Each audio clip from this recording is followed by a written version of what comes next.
I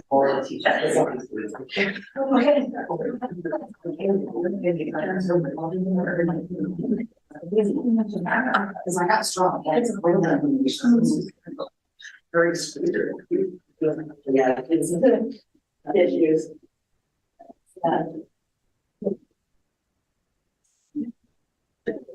Last night.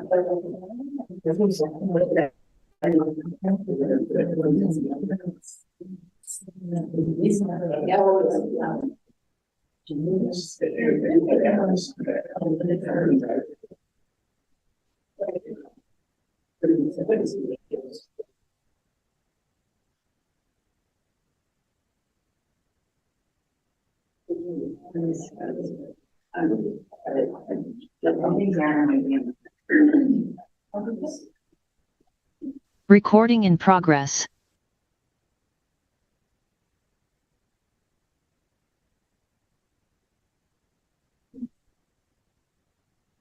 Order the regular meeting of the Rio Dell City Council. Roll call, please. Mayor Barnes? Here. Mayor Pro Tem Carter? Here. Councilmember Orr? Here. Councilmember Wilson? Here. Councilmember Woodall? Here. Please stand for the pledge of allegiance. I pledge allegiance to the flag of the United States of America and to the republic for which it stands, one nation, under God, indivisible, with liberty and justice for all.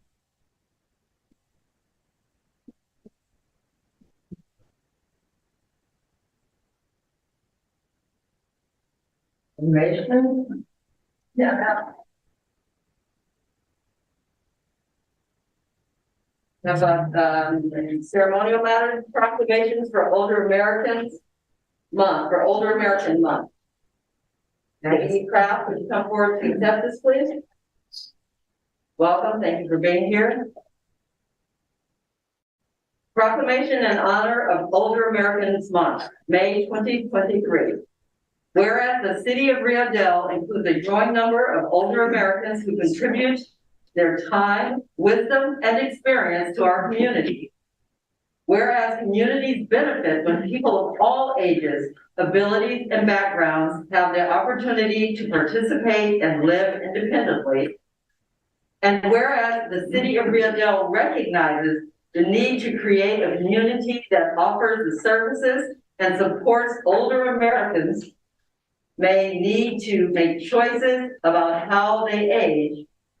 And whereas the city of Rio Dell can work to build an even better community for our older residents by not limiting our thinking about aging, exploring and combating stereotypes, emphasizing the many positive aspects of aging, inspiring older adults to push past traditional boundaries, and embracing our community's diversity. Now, therefore, the City Council and the City of Rio Dell hereby proclaims May 2023 as Older Americans Month, urging every resident to celebrate our older citizens, hope to create an inclusive society, and accept the challenges of flexible thinking around aging. And I would welcome you to join like this department.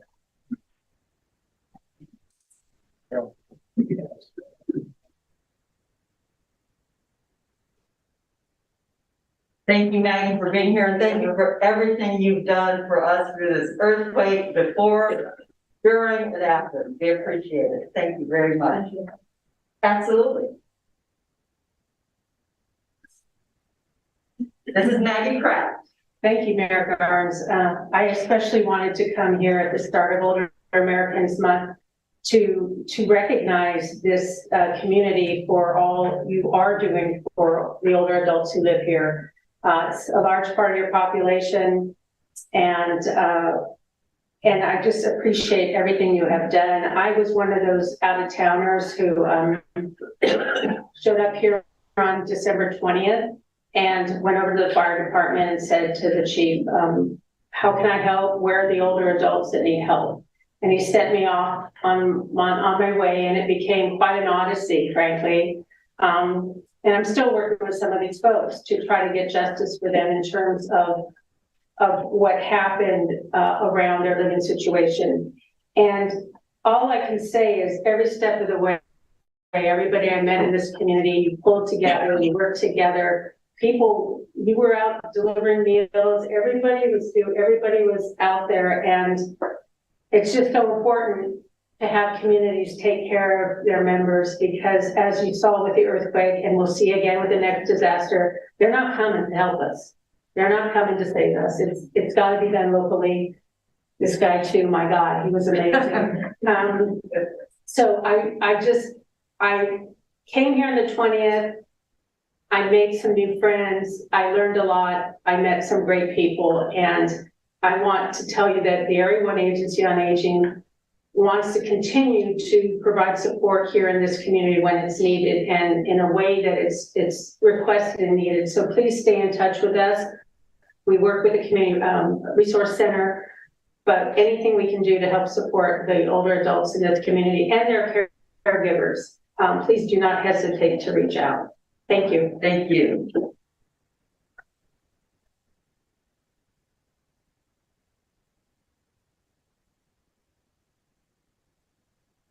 Public presentations.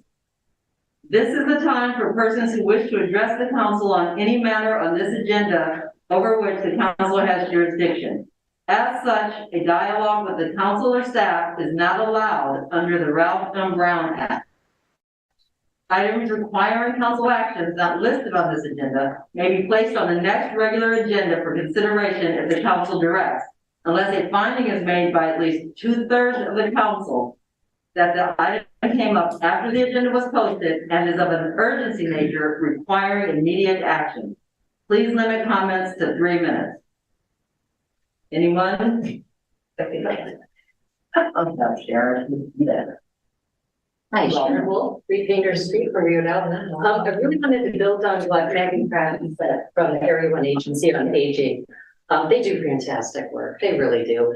And we are going to be, as a society, we are going to be asking a lot more of them as the aging population is coming on. And we are going to be taxing our resources to a great deal. There's, right now, the population in the United States, only 22.1% of them are youths.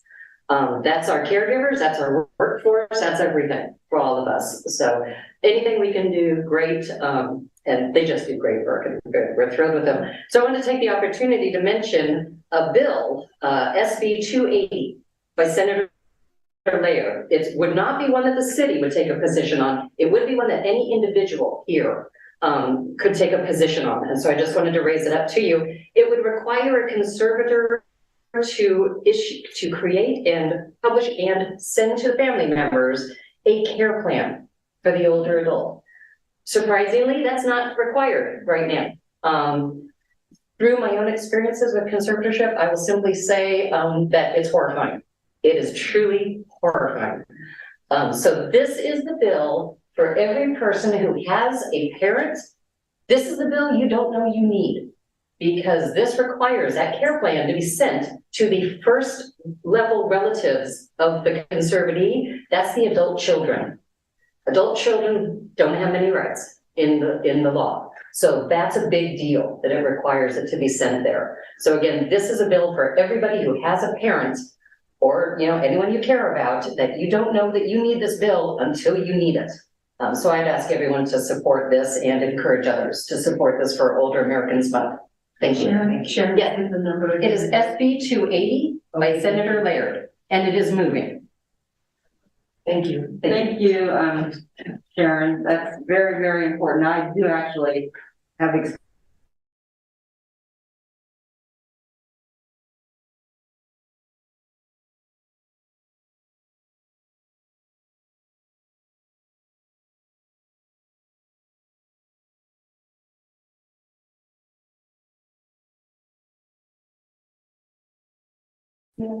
present. Oh, absolutely. I don't know, is it Can you come? appropriate? Thank you. Is it appropriate at this time to speak about the fee waivers for reconstruction for the. No, that's actually on the agenda, so that I item will. wasn't aware. Yeah, it is on the agenda. Thank you. So we will close the public presentations and move on to the consent calendar. Is there anyone on the council who would like to remove an item? No. Anyone, staff, public? Okay, then, no hands raised, no emails? Then I will ask for a motion to approve the consent calendar. So moved.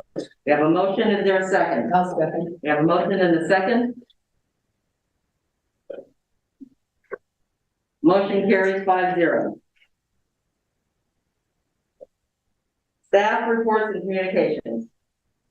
City manager, page, page 52, page 52 in our packet. Thank you, Mayor Garnes, members of the council. Coming up Saturday, May 13th is a big day here in Rio Dell. We'll have the annual cleanup day at the school, as we do every Saturday before Mother's Day. In addition to which, there is a postal food drive, so postal worker food drive on Saturday, May 13th, where folks can leave canned goods in front of their mailbox, and they'll be collected by postal workers on Saturday. And then there's also a Mother's Day pancake breakfast the following day on the 14th. So At the fire hall? At the fire hall. So we have a big weekend that weekend, and but with that, we do have reports from city clerk, finance, police department, public works, and if the council has any questions, we're happy to try to answer them. Thank you. So does anyone? Just a question here. Has everything getting out and informing people of the cleanup day? Yes. Okay, thank you. Member Pro Tem? Okay, and I just have a question to the police chief about the, just if you could speak to the loose dog issue that's been kind of forefront. You just, let people know that there's a number and all that. Yes, thank you, Mayor, and City Council. We have seen an increase in a number of loose dogs that are around the town, especially from last year. Those numbers have doubled. What we wanted to encourage the public to call us when you see loose dogs running around. A lot of times we see these ads on social media, but those calls don't come to the police department.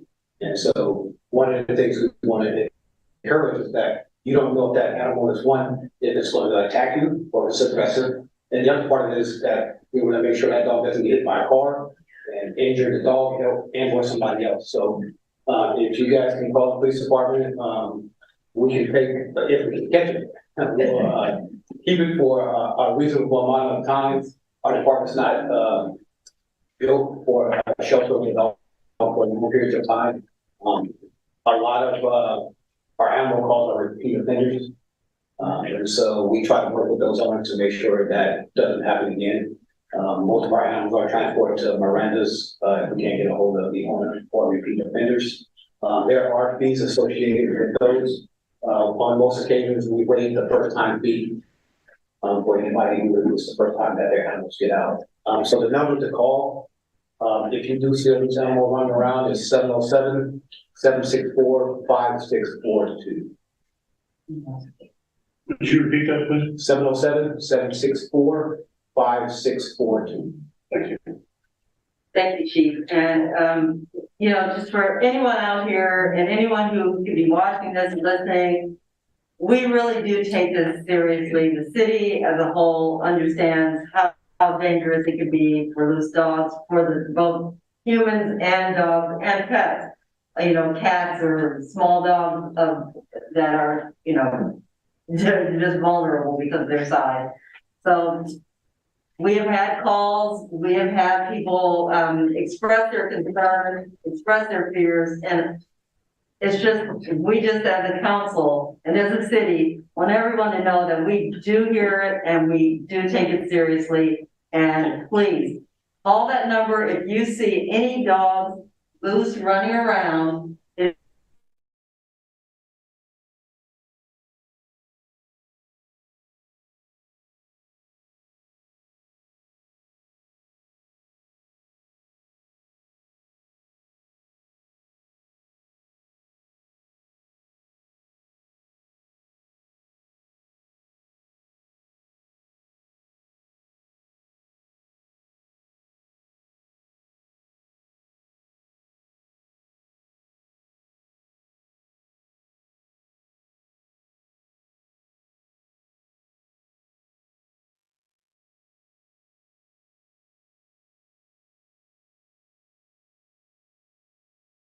Recording stopped.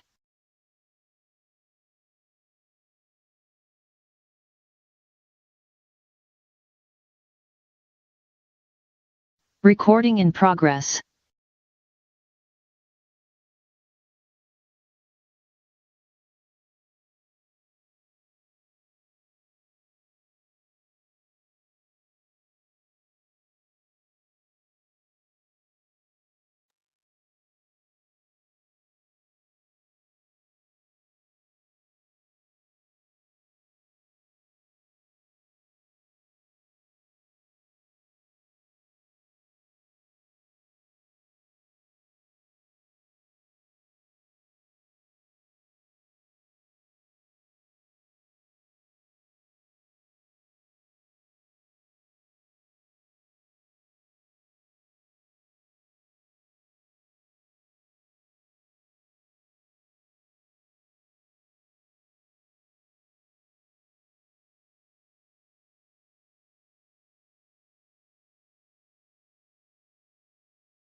It's required that an audit be performed to obtain reasonable assurance about whether the financial statements are free from material misstatement. The auditing firm JJA CPA Inc. will present to the council the fiscal year 21-22 audited financial statements and accompanying information. All right, thank you. Can everybody hear me okay? Thank you for being here. Appreciate your time. Great. My name is Brett Jones. I was the engagement manager on the audit this year. I thought I'd briefly just go over the financial statements themselves and result of the audit. So the first thing I would like to point out is our opinion letter. It's found on page 1 directly after the introductory section. We issued an unmodified opinion, and in the second paragraph, it states, in our opinion, the accompanying financial statements present fairly, in all material respects, the respective financial position of the governmental activities, business type activities, each major fund, and the aggregate remaining fund information of the city. So that's great news. That's what you want to hear. It means that's the highest opinion we can give. So that's all really good. Following our audit opinion is the management's discussion and analysis section of the financial statements. The purpose of the MD&A is to provide additional analysis of the government's financial activities. This section is prepared by management of the city. It's not prepared by us. And it's a great section to kind of get a summary of the overall financial activities of the city for the year. Following the MD&A are the financial statements themselves, starting with the government-wide financial statements, which consist of the statement of net position on page 21 and the statement of activities on page 22. These statements are prepared under the economic resources measurement focus, which means they're prepared under a full accrual basis of accounting, which means that's where you'll find items like long-term capital assets and long-term liabilities would be in this section. Following the government-wide financial statements are the fund financial statements. This is going to be the same information prepared under a different method of accounting. These statements are presented under a current resources measurement focus, which means they're prepared on modified accrual. So more similar to a cash basis with a shorter accrual period, typically 60 days. So again, the fund financial statements start on page 26 with the balance sheet and continue on page 29 with the statement of revenues, expenditures, and changes in fund balance. So those are considered the basic financial statements to which our audit opinion applies. Following those statements are the notes. These provide additional disclosures about the balances in the financial statements. They also include a summary of the city's significant accounting policies. Following the notes is an additional section called the combining and individual fund statements and schedules. The purpose of these schedules, they consist of a balance sheet and statement of changes for the non-major special revenue funds. These funds are combined and presented alongside the major funds. So all the funds that are smaller with smaller account balances are included in these combining schedules. And the last section I want to point out in the report is on the very last page. That's going to be our report on internal control or financial reporting and on compliance and other matters. So the purpose of this report is to disclose any deficiencies in internal controls or any compliance issues we may have had with laws or regulations or contract agreements. So again, there's nothing to report there, which was really great. So it's a rather short report. Lastly, in addition to the financial statements, we also issued our communications with those charged with governance. This used to be called the management letter. This is a letter that we issue directly to the city council and provides additional information regarding the audit. It'll include a summary of management's responsibilities, our responsibilities. If there were any uncorrected misstatements that we need to notify the council, they would be in here. And if there are any audit findings that we need to notify the council, they would be in here. And we're pleased to report that we had no findings, no internal control deficiencies or material weaknesses that we felt we needed to disclose to the council. So overall, the audit went very well. Travis and his team were able to get us all the information we need to do our work. So I just want to thank him and his staff. And with that, I'd be happy to answer any questions you have about the audit process or about the financial statements themselves. Thank you. Councilmember Ward? No question. Councilmember Wilson? I'm good on this. A very good, detailed report. Thank you. Thank you. Mayor Pro Tem? No questions. I'm glad to hear we got an A. Councilmember Waddell? No, just like to thank Travis and his staff for doing a great job. Yeah, absolutely. Thank you very much. And does anyone from the public have a question? Are there any hands raised? Any emails? Then I would like to thank you. I thank you for doing the audit. Thank you for being here. And we appreciate your time you spent with the city. Thank you.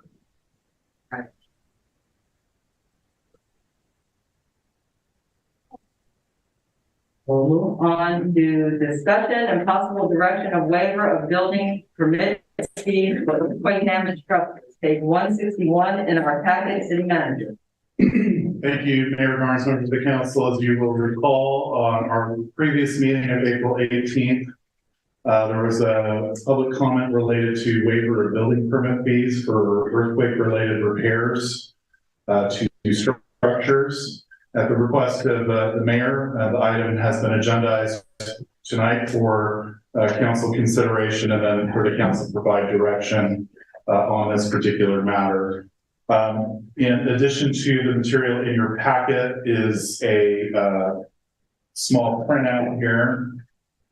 It's also up on the front table that lists out basically the building budget annually, and then building permit fees, and then also has a total of at the bottom $28,616 in total earthquake-related permit fees collected thus far since the December 20th initial event.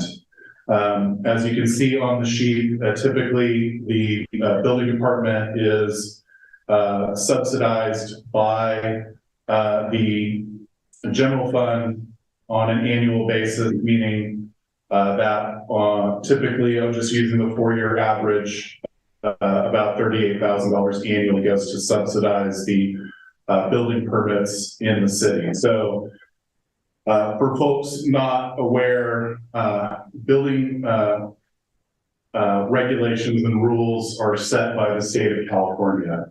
So Rio Dell does not have any additional building requirements or code that is not required by the state. So there are other jurisdictions, for example, Arcata, that has certain energy efficiency codes that are in excess and above and beyond the state requirements. So Rio Dell does not have any of that.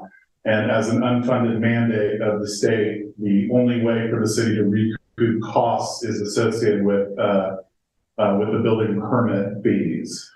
And again, the current fees don't cover the general service cost of the service in the city of Rio Dell, mostly because of the small size and low level of annual, building permits pulled.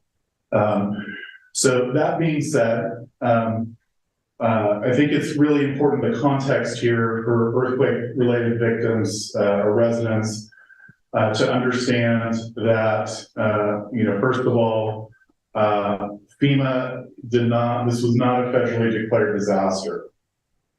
And so what that means is there's no individual or household assistance coming from the federal government. Because we didn't meet certain thresholds in California, it's roughly $65 million worth of damage to reach that threshold. We did not reach it. It is not an equitable situation. It is not fair to any resident of this community, affected or not.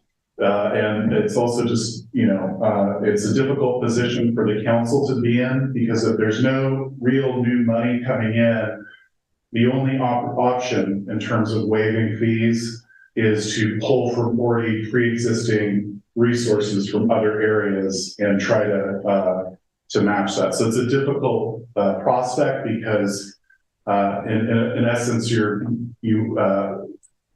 taking from one functional area in order to pay and cover the costs associated with the fees with the building inspections. That being said, we can expect to see probably at least a fourfold increase in the amount of building permit activity as a result of the earthquakes. That will include additional inspections, additional plan checks, additional work associated with fee waivers.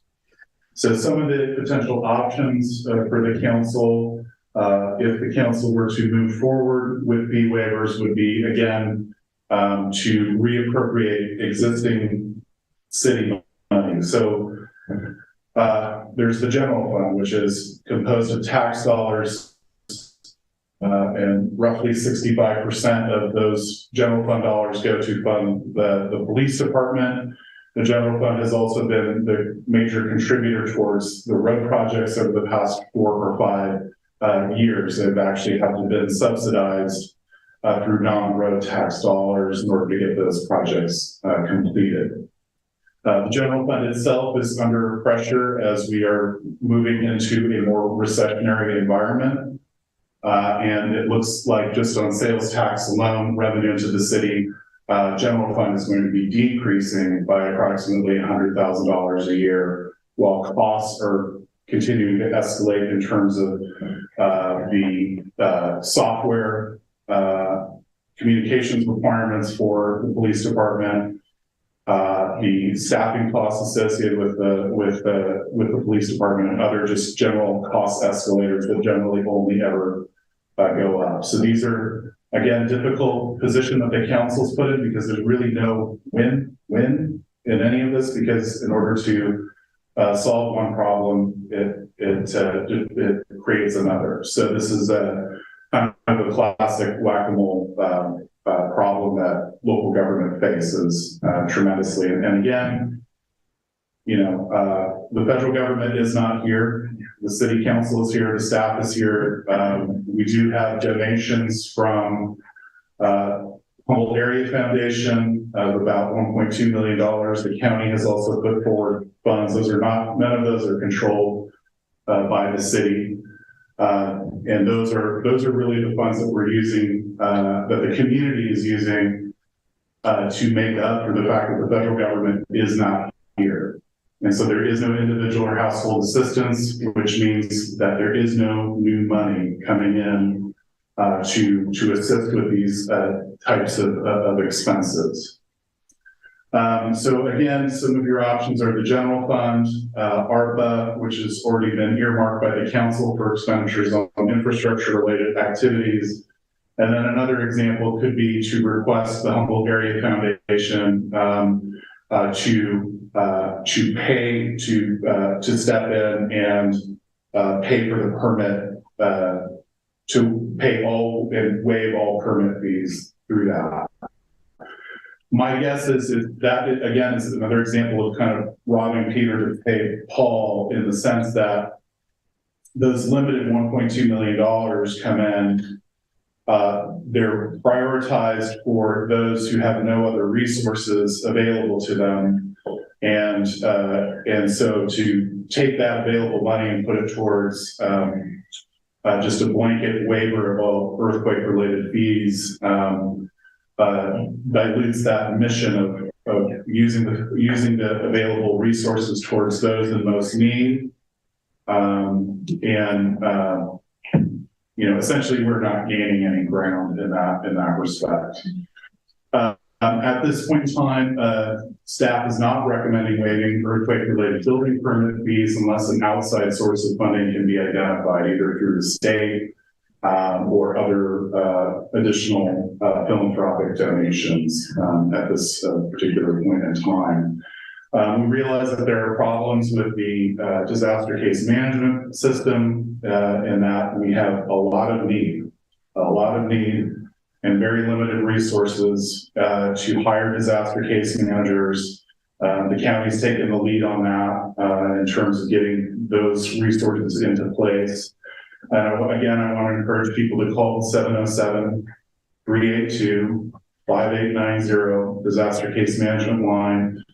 And if you can, leave a message. They will pick it up.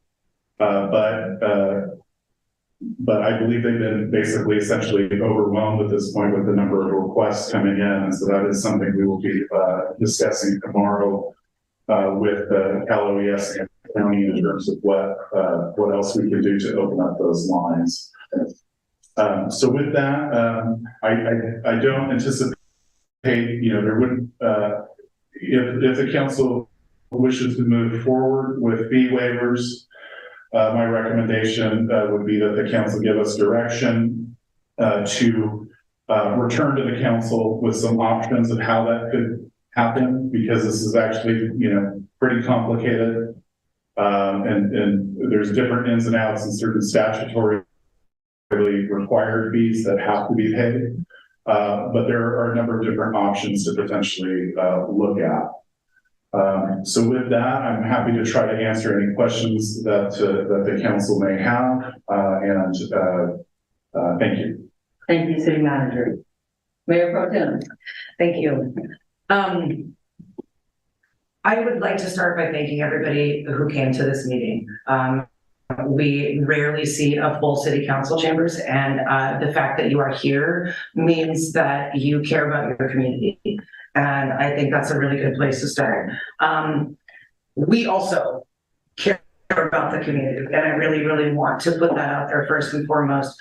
In the weeks after that earthquake, every single city representative in this room, including most of the council here, was boots on the ground at like 4 a.m, doing our very best. We do absolutely care about this community. We're certainly not here for the riches and the fame, but because you're here, that says to me that you care more about this community than you do about yourselves individually. And that is a lovely, beautiful thing. And I want to start by honoring that. So thank each and every one of you for being here. We were all in that earthquake too. I want that established also. We were not immune. Simply sitting on this side of the room does not mean that we didn't have damages to our own homes, that we don't have financial hardship, deaths in the family, medical problems, etc., etc. We are on the same team, and we are in the same proverbial boat when it comes to earthquake problems. And it's very important to me that you all take that in.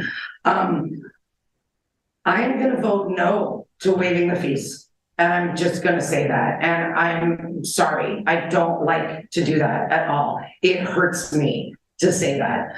It's not fun. When I heard you speak last week, what I saw and what I heard is pain and loss and fear that is now running rampant in this community. And that breaks my heart. We have it too, partly because we were in the earthquake and we also suffered. But we also have it because the members of our community are suffering. And that is hard on us. And that's something that I take home and dwell on for the last however many months. So it's not fun for me to sit here and say no to you. I don't like it at all. And this will haunt me after I leave this meeting tonight. As the city manager said, the money has to come from somewhere. The permits still have to get done. We still need to pay for them somehow. If we vote to waive the fees, if I vote to waive the fees, then I'm essentially voting to pull money away from other services that benefit this town, the entire town, that we cannot do without. And I don't like that either, but it's the situation that we're in. And my responsibility as an elected official is to make decisions based not on what helps me, because it would help me personally to not have to pay permit fees. It would. That would be awesome. But I have to make my decisions based on the long-term sustainability of the city as a whole. And what that means is infrastructure. What that means is police. What that means is safety. What that means is people who are red tagged, completely displaced. I can't take in good conscience money from them. I can't, and still sleep at night. I believe that voting to waive these fees would be at best misguided and at worst completely unethical based on the report that we've heard and the things that I've said. But I do care very, very much about each and every one of you who is here tonight. I see you and the rest of this town as a valuable member of a very important team. And you're gonna have your chance to speak. And you can say whatever you want to me. You can insult my face. You can curse my father's grave, whatever it is. And it will not change the fact that I see you as an important member of a valuable team. And as people who care about your community and who put the needs of the community and the city at large above the needs of yourself. And if you hear my voice going wonky, it is because I'm trying not to cry, because that is not professional. I guarantee you, when this is all said and done, and I walk out to that car, I will be crying because I don't like to do this. And I hope that you know that this is not fun and I don't enjoy it, but it is what it is. And we didn't get FEMA and we don't have a whole lot of guarantees about anything right now. And I cannot in good conscience vote to waive these fees. Thank you. Thank you, Mayor Pro Tem. Councilmember Wilson. Thank you. Mr. Kellogg obviously isn't here tonight, but I had a couple of questions that I wanted to ask from him. I see that in the list where it talks about, I think my first question was, are all of the yellow and red tags, do they all require a permit to have those alleviated or dealt with? I'm addressing the city, I'm addressing I think the city clerk, but I don't. The biggest majority of the red and yellow tags, well, all the red tags and the majority of the yellow tags do require permits. But most of the work. I would assume that most of them, depending what they are, but I've also heard some stories that people dealt with, were able to fix it themselves without really being like a water leak or something, they fixed the thing. I can't remember the exact one that I heard. Right. But they didn't require, well, like something fell down and I had to put a structural, I had to deal with codes that had to be inspected. There were some cases where people acted based on the emergency, the immediate nature of the situation. They had to do it. They didn't have time to, either the weekend or night or whatever. They couldn't come to City Hall and apply for a permit. Some permits were actually issued after the fact, after the jobs were done, and Kevin did go out and inspect once they were done, and the permits were actually, issued after the work, because people either they couldn't do it or they weren't aware that they needed a permit. So, some of those things have happened, and small things like maybe a broken water line or something where people just fixed it and they didn't realize they really needed a permit. Minor things like that, we didn't go after people for those minor things. I mean, you had to do what you had to do. Okay. We understood the emergency in the situation. Because what I'm trying to get down to understand, the way that, and I'll probably get corrected here, but my understanding in the past is how things get billed and accounted for in the expense section, particularly under the general fund area, is because it talked about here about there are additional costs associated, and that's why I was hoping Mr. Caldwell would be here. What are the additional costs that result? Citizen X comes in and applies for a permit, and it costs whatever it costs. And then what additional cost to the city is incurred by that permit fee? Well, that would depend on the type of permit, the type of construction. Anything that requires a drawing or a set of plans gets sent out. We don't do plan checks in-house. So all those plan checks are sent out to an independent company, and we have to pay basically that plan check fee that's on the permit. It's just a pass-through charge. We give that to the company that does the plan checks. So there's that. Sometimes Kevin has to consult with engineers or other building departments, and to make sure we're doing the right thing. So, those types of extra expenses. And like the city manager mentioned, a lot of the fees on the permit are passed through to the state, things that were required, like the seismic fee and the SB 1473. There's other state mandated costs that we have to charge. We can't waive those.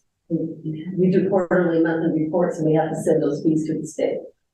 Well, that's why I'm asking, so that I understand what is being, because if in the event, and I'm not trying to go back and do a history lesson, but you were obviously here, and I think Councilman Woodall was on the council at the time. When we used to not have a building department, and so back under a different city manager, we went to the point of we created a building department, and what we were trying to eliminate was the cost of we have an outside inspector, plus all of the other stuff that you're talking about. But we have an outside inspector, so we wanted to eliminate that person's inspection fee and pay and write a check to an outside individual. What happened after we voted to approve that, to save that money, when we created the department immediately went into the negative because there was no money to pay Mr. Caldwell. Because he was already being paid because he was already on staff, and the money would, I believe, have come still out of the general fund. So he was being funded. Well, now he was to be funded by his building department, and I think part of your wage was charged to the There's a building. percentage. Yeah. So that money was already being paid to was being paid from somewhere, which inevitably was the general fund, and just from a different fund. And so what I didn't want to have it turn into that, what I would call it, you don't like the term, but it is like kind of a wooden nickel type of thing, is that we're creating different fund numbers for funds that it doesn't really change the face of what it did. We're eliminating an outside person would eliminate that expense. And so what I wanted to understand, what is it actually costing us? I see the number for permit fees here. They seem pretty consistent across the last 3 years, not the one that was 35, but the other 3. And but what was the cost from January 1st to essentially now, when the earthquake happened? Because a big portion of probably our permits, and some of these permits that are there aren't earthquake related. If they're not earthquake related, then that's not a consideration. I'm trying to understand what the total cost is really costing the city. So Kevin had me go through and look at the permit logs since the earthquake and identify how many of those permits were actually earthquake related. Yes. And it came out to about 89% were earthquake related.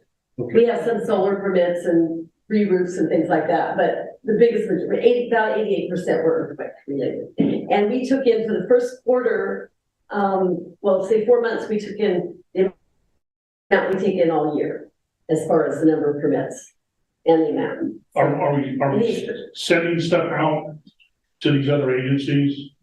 Just these other people, plan checkers? And... Yes, yes. Yes, we send all plan checks out. Except Kevin does do like solar ones because they're pretty cut and dry. Right. Yeah, they're pretty simple, but anything that's new, any kind of new construction, all goes out for outside review. Well, again, It doesn't cost us any additional money. The permit, the plan check fee permit pays for it. but that's part of the fee. Yes, yes. I mean, that's part of the permit fee. Mhm. Yes. And so and listening to what,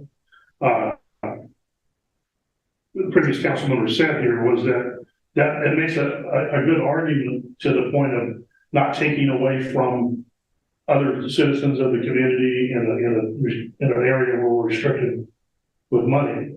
What I would like to understand at the end of this before I make a big jump, I don't know if we have to make an actual total decision on the thing or make a recommendation to invest further, which is what I would probably do, is ask for more information to know what it's actually costing the city above and beyond normal. I mean, the earthquake, we get a fee, and if the contractor comes in, the contractor's coming in and fixing the problem. And then the fee that we charge, if it's just Mr. Caldwell's time to go out and inspect it, he's already getting paid. But if it's going out to a plan checker, who we have to pay additionally, then that's something that comes against our city money that wouldn't have been there. And that seemingly is taken away from other people that are going through the same problems as we had. Yeah, those plan checks would still need to be sent out no matter what. So that's what I would, if I had my choice, that's what I would ask, that we get an understanding of those numbers. So, yeah, if I could just add to that. So like I said earlier, what we're, projecting out is a pretty dramatic increase in just the building inspection portion of what Mr. Caldwell does, but that isn't the only thing that he does. So he's also the planning director for the city. He also is instrumental in the cannabis program for the city, and a lot of other programs. So this is part of the budget discussion, is to figure out the staffing situation moving forward, knowing that we have, an additional workload that is going to be detracting. Remember, Mr. Caldwell is also not a 40-hour-a-week employee. So this is part of the balance that we have to take here, because these other things, whether it's the planning or cannabis, have to be taken care of. One way or the other. One of the other comments that I made in a previous council meeting a couple of nights ago is that I had been in discussions with the county planning and building to see if we could substitute building inspections using county building inspectors, knowing that down the road we're going to be getting a lot of inspections and increasing Mr. Caldwell's time to go do those. We're very responsive right now. It's basically, you can almost do that the same day. But as the weather clears up, with the exception of tonight, I think we're gonna start to see a whole lot more building permits come in, a lot more inspections that need to get done. So the costs are going up, and it's not, so, I mean, we're still gonna probably end up with the subsidy of the building fund when all is said and said and done. So I want to make sure that's clear, and hopefully we can rely on some of the county building inspectors to do that. But I can't guarantee that they're gonna, the county's gonna just chip in and do that for free. So when they've already put forward, $1 million towards the recovery effort, which is more than any other outside upper level government has done so far. So, and they're also facing, I think, their own financial challenges as well. I appreciate your input. I'm leaning to the idea of, I'm going to address you, but probably addressing you. I'm wanting to do something for the citizens that have incurred these expenses. That doesn't mean is necessarily 100% because of the things that, as you said, we have certain obligations that actually add additional costs to the city. But in the area that it's not doing it, whether it's a percent of that fee that's charged for the building fee, Mr. Caldwell still gets paid, whether he's doing pot or whether he's doing building inspections. He's getting paid. When he's getting paid for the cannabis ones, he's getting paid out of general fund or somebody, I would assume.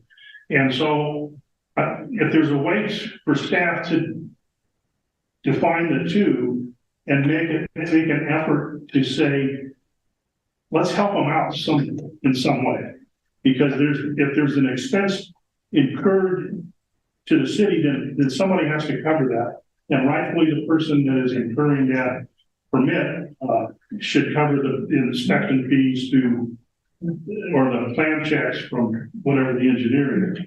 But if it's simply a clerical administrative person who's already on staff, then I believe the city I would like to see the city cover that in this circumstance. This isn't something that happens every day.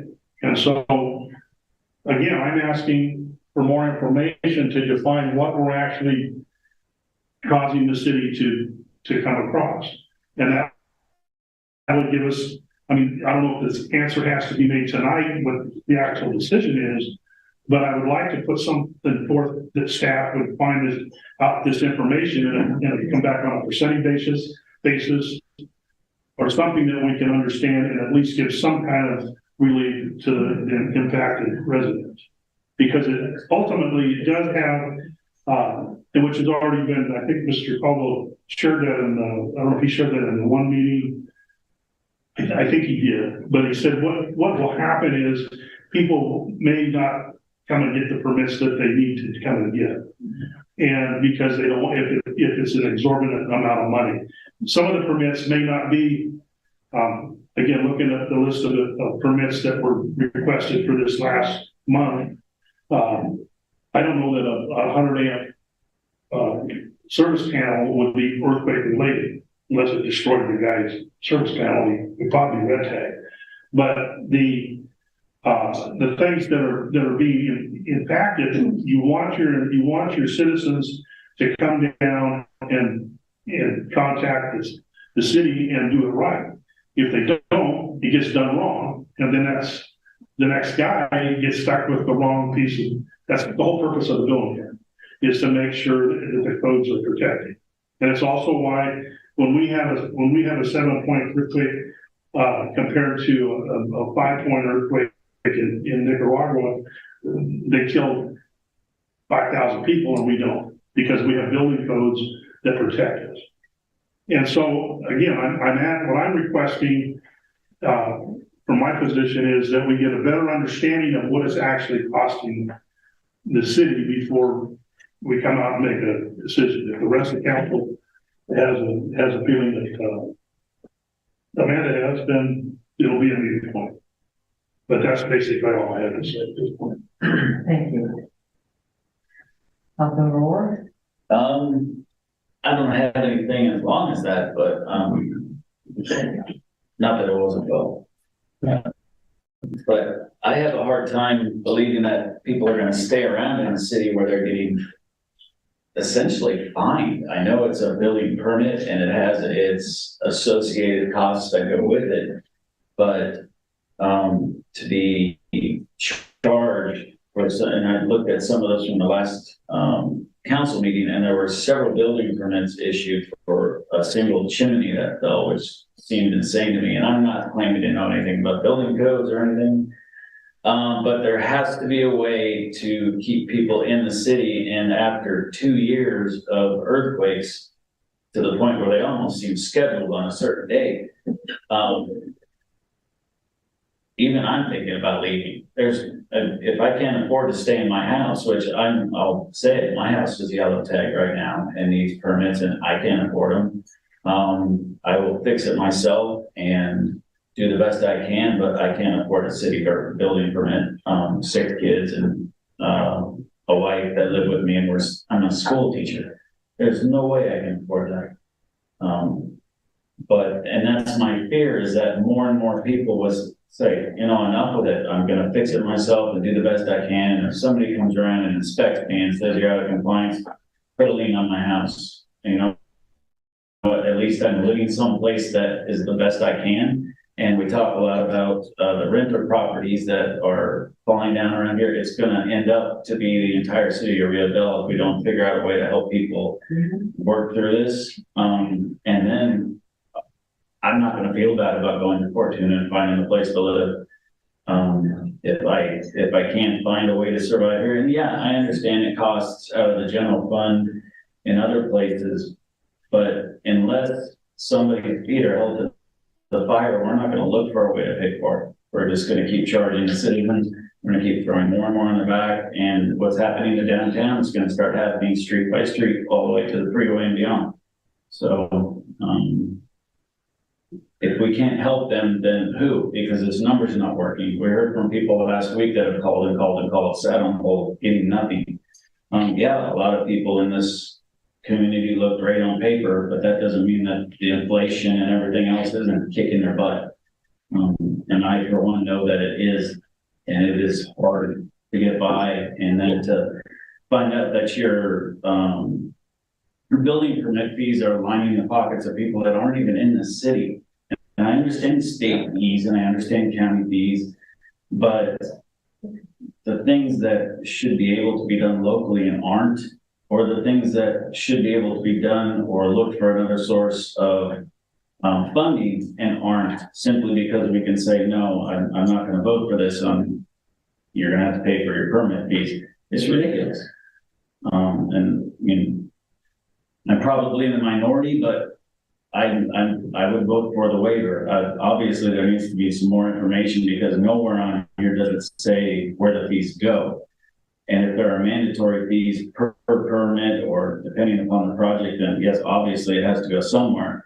But if we're taking the permit fee and splitting it among other city agencies that are, I mean, I guess I hate to say profiting from an emergency, but a lot of people come to the house when it first happened to everyone's houses and say, I hate to profit from something this serious, but that's what they're doing, is they're profiting from it. And everyone has to make a living, but there are ways to work around something like this. Other cities all over California have done it. Smaller cities than Rio Dell have done it, and found a way to make it work and keep their city whole and solvent and running efficiently.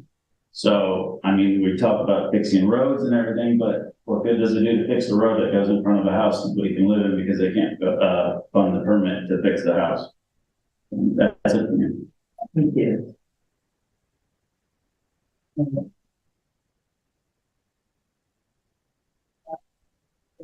Of course, we'd all have to be able to do it. Some of my concerns are, a lot of the things that will be need to fix in the city, come under the California Disaster Act, and it guarantees 75%. Well, that still leaves 25%. And at first, some of these projects are going to have to be completely, and if, correct me if I'm wrong, Kyle or Travis, completely built out before we find out if we collect the 25%. And so we don't know that we'll be able to collect the 25% from a lot of these, and that can add up to roughly, Kyle, I think it was $6 million in extra fees for the city. And those fees will have to come out of, we will have to transfer between the different, general funds, the other funds. We'll have to make an effort to do that.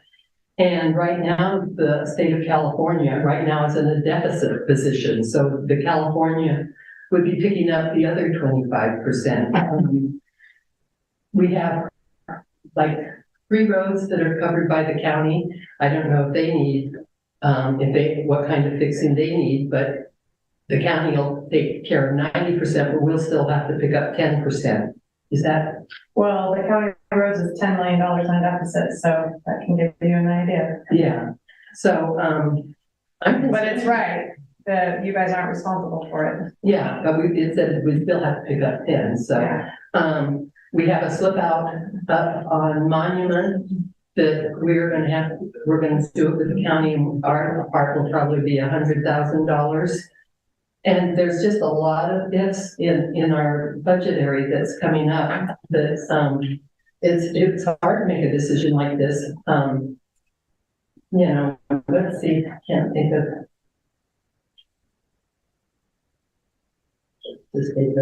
Yeah, like, the city manager said that, we're 15 to 20% below target growth with regards to the state tax revenues.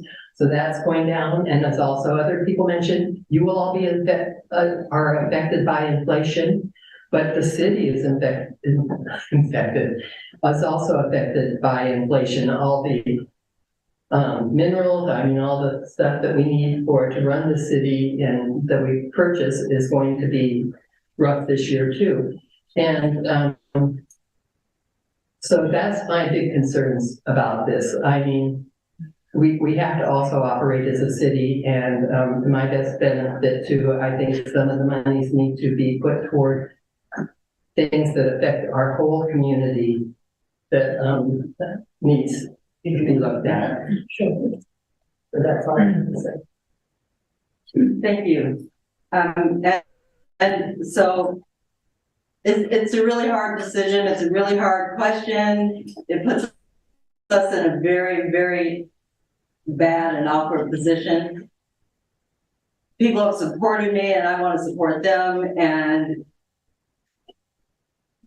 the reality is that we have to look out for the entire community, 100%. So it's not as if we could say 10 homes or 50 homes, we could waive the fees. If we waive the fee for one person, we literally have to waive the fee for every single person in this city, whether it's earthquake related or not.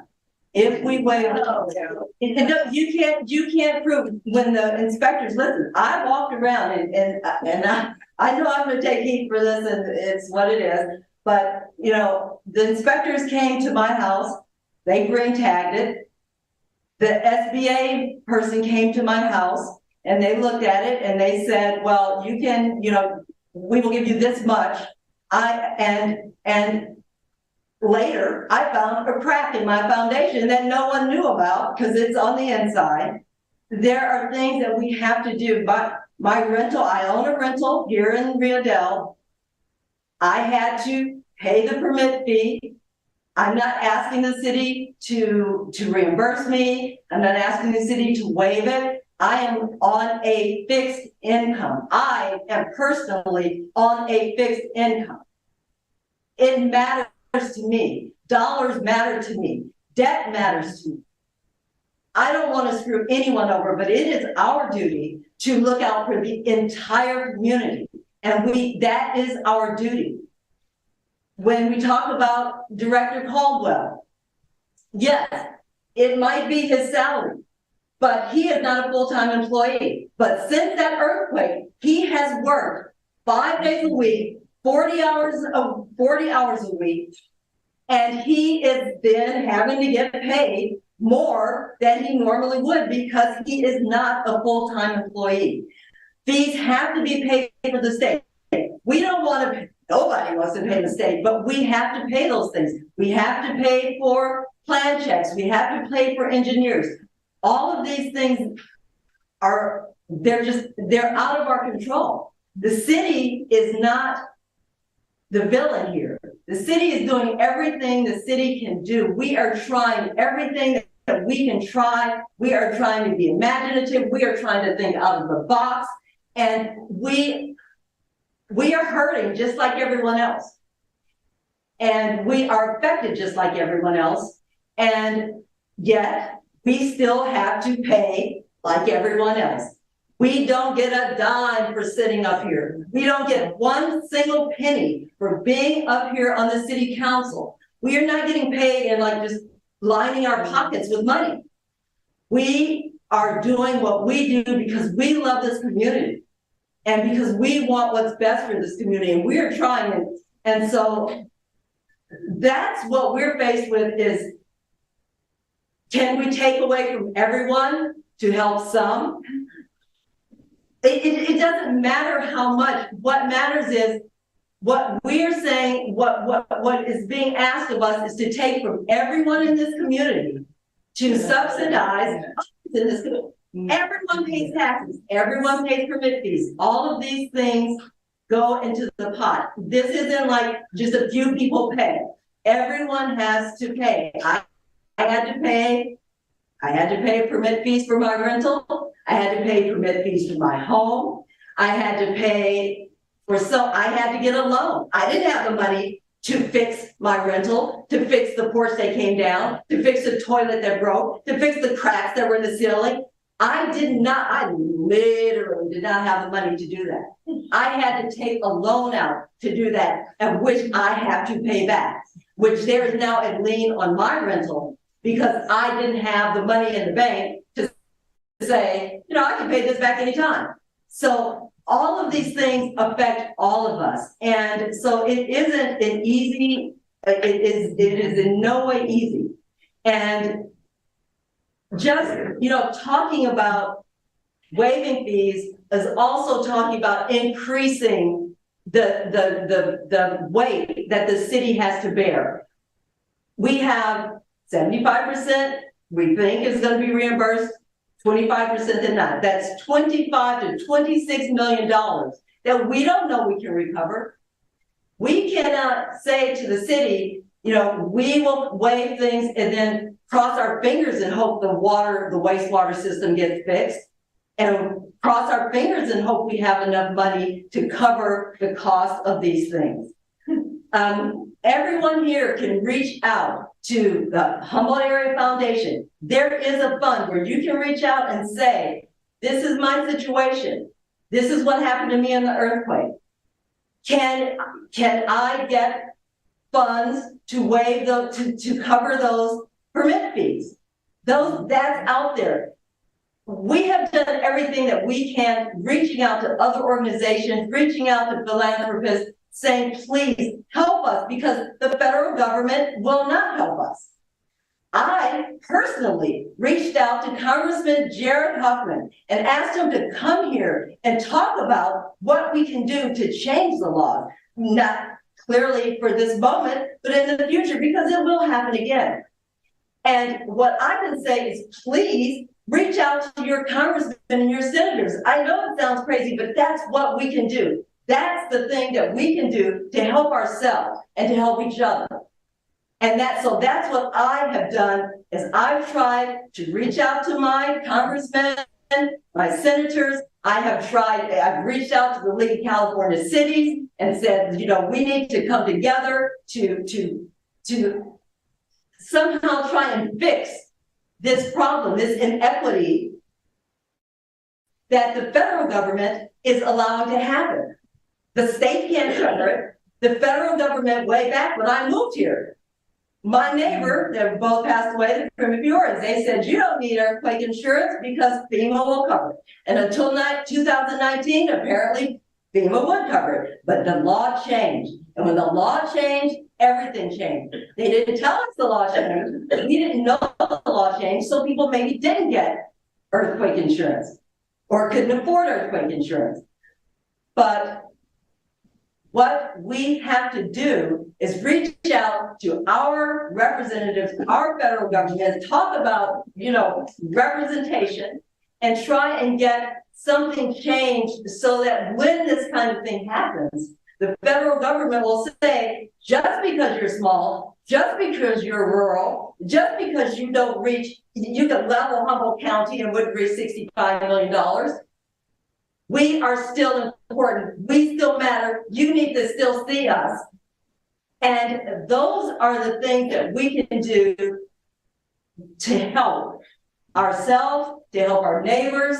And I understand that this is just a bad situation. And I cannot tell you how clearly I understand, but I do. And there are people that have green tags. Councilmember Wilson talked about red tags, yellow tags, green tags. There's a green tag on my rental with the porch laying on the ground. There's a green tag on my house with a crack on the interior foundation. I still had to deal with that. I still had to get permits. I still paid for my permit. As I said, I'm not paid for here. I am on a fixed income, but that does not matter. What mattered was my property was important to me. My renter's property was important to me. And I did what I had to do. And what that was to reach out and try and get a loan, and which is what I did. Everyone can't do that. I understand that. But I also believe that we have to look at the entire city. We as the council, we have a fiduciary responsibility to 100% of the city of Rio Dell, every single citizen of Rio Dell. We are not asking, we would have to pretty much put it on the ballot. Are you willing for your dollars to go to fix something else? Because we have done what we can do. We are doing what we can do. We are trying as hard as we can try. And as negative response as I know that I am going to receive for what I'm saying, it is what I believe. It is uncomfortable. It is awkward. It is sad and depressing.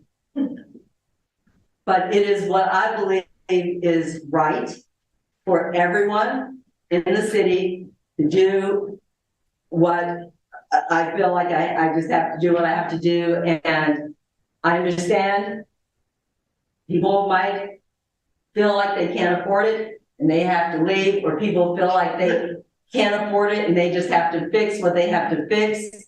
And that's a true statement. You do what we all will do, what we have to do to get to the next step, to move on. We will all do what we have to do.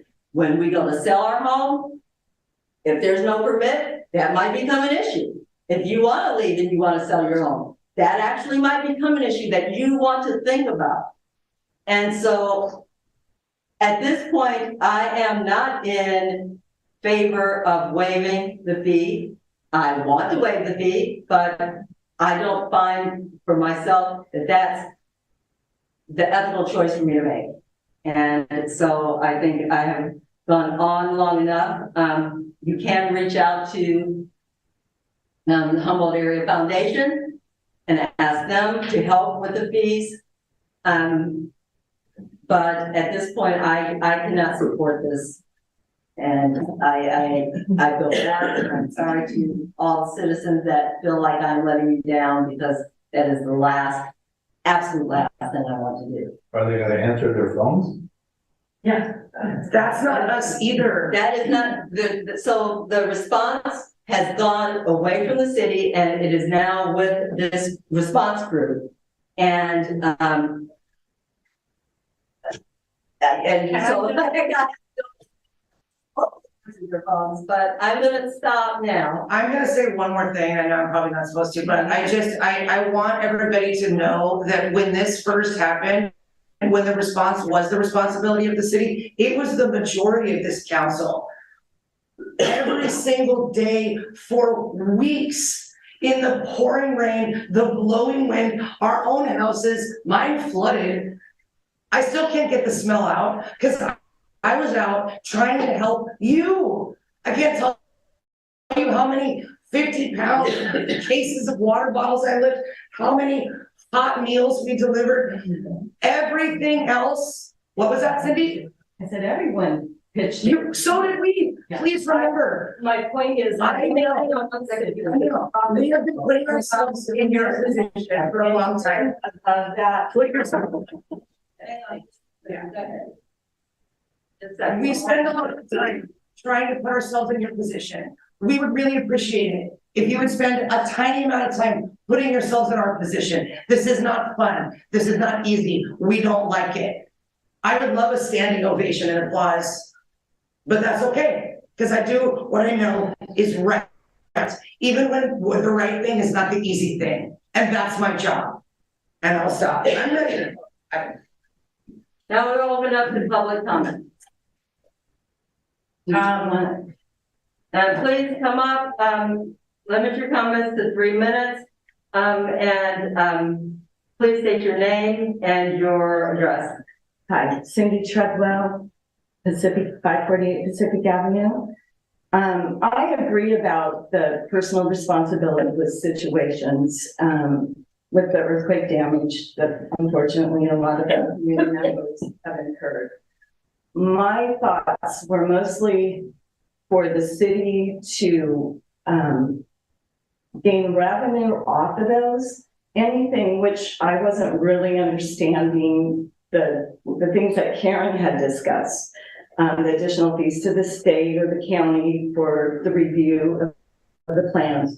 But what Frank was stating, like, let's get some real numbers and then maybe make it a percent of the extra costs, not Kevin's, because he is an employed person, with the city already, but anything above that, I would feel was a reasonable charge for the permits. But I don't see how I don't believe the city should gain from or profit from the permit process in a natural disaster. I don't agree with that. The majority of these people pay property taxes, they add to the general fund, and this is we're already paying Kevin's salary, right?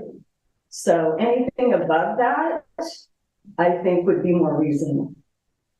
And so, thank you. And I know all of you have helped. I think our whole community has. Absolutely. During this. And I know we're all trying. And I don't want to take away from other people, but to profit off of it, I have an objection. Well, I'd be hard for us to say the city is profiting off of fees. I would like to get into that. No, but as Karen, you could tell me, so far you have from January to now of the permits in which you said 88% are. Yeah, so is there do you have an idea of how much outsourced cost those were? I don't have that right now. But we need that, and that's what Frank seemed to be wanting to have before, we really know what, to make a decision too. But yeah, just to have, like, what is it really costing the city?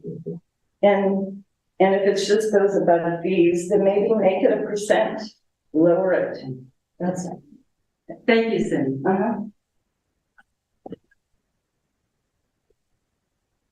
My name is Gail McKnight, and I live here in Rio Dell.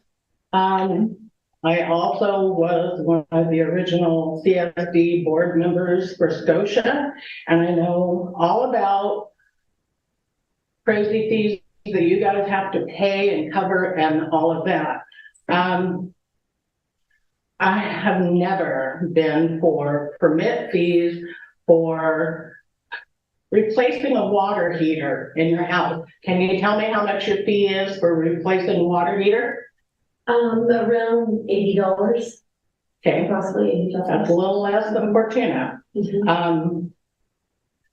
I can tell you of seniors, citizens who were absolutely in tears because it took every last penny they had to buy a new water heater for their house.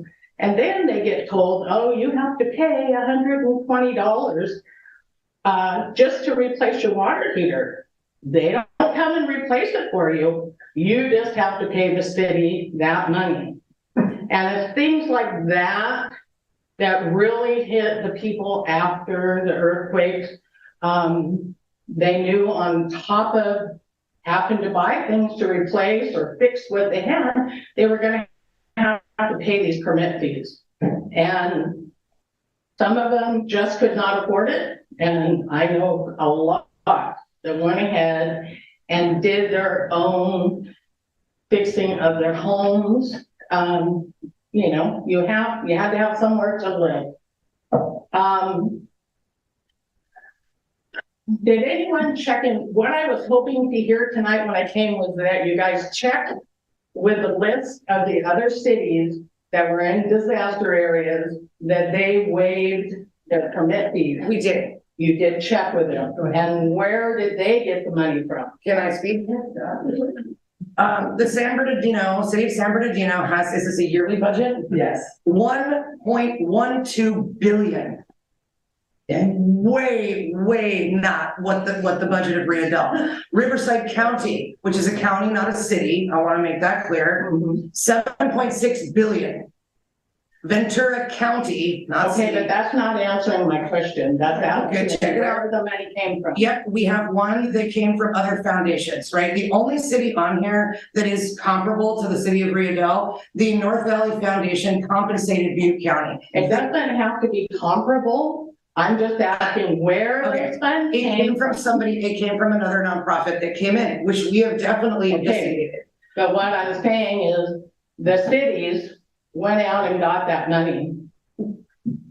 Which we That's what we're telling you. That's what we're Humboldt trying Area to do. Foundation. That's what we're saying. You're telling us, are you willing to be behind us in asking area That's foundation? how we got to Humboldt Area Foundation. Your timer's going. What do I do? Your 3 minutes is up, or Okay. but I am just telling you that that is actually how Humboldt Area Foundation is associated.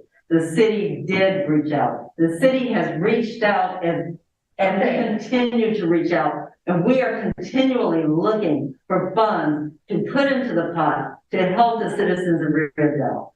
Hey, that was not stated. You know, nobody's saying you guys are lining your pocket. I'd have to say the architect probably is. But I just have to stop you because more people have to speak. I apologize.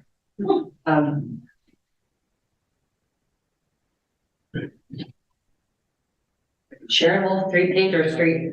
And correct me if I'm wrong, but for the Humboldt Area Foundation, individuals can't go to them to ask for assistance. It needs to be a community-based organization or the city that would then receive the grant money for it.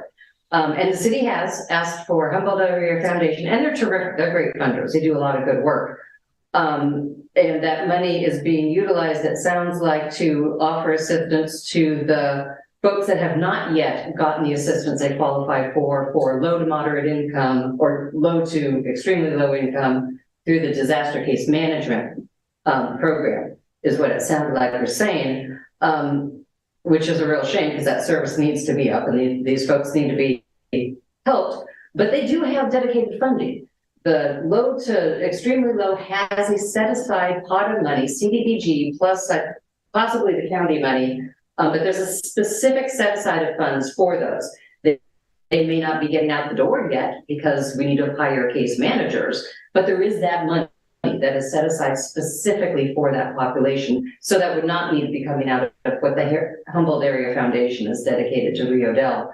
But if, folks might feel even slightly a little bit better if the city was willing to at least ask Humboldt Area Foundation, could we possibly look further into utilizing these funds for this specific purpose and frame it however you want, maybe moderate income and below, or something along those lines, so that it's not everybody. I don't know that we have multimillionaires in Rio Dell, but we might. And so they can pay for it themselves. But something, anything, would at least be a little bit better. And it may not be possible. I looked through that financial audit report. I know what's happening to the general fund and the cannabis tax revenues, and the money isn't there. And I've worked for government for long enough to know just how really screwed that is. But, everybody's in the same boat. And when we are coming in to pay the permit fees for the city, not that I have to tell anyone here, but just to reiterate, that's loan money. We're paying interest on that coming in to pay that fee. So, any nickel off of that would be greatly appreciated. Thank you. Thank you.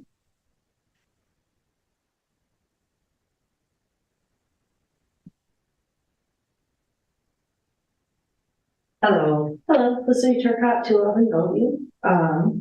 I'm a recent Rio Dell citizen. I moved here 2.5 years ago. I did not know that I would be hit with a quite extreme case early on in my living here and in my home ownership. This is my first home. I do own it. And I was yellow taxed twice for the two major earthquakes that we endured.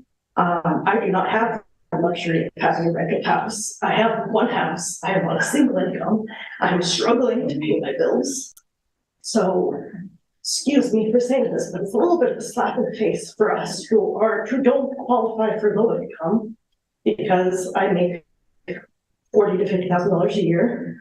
But for you to say, yes, you're on a fixed income because you're of a certain age, but to you to then say that you're struggling because you have a rental house, that's a luxury to have that rental house that you have to fix.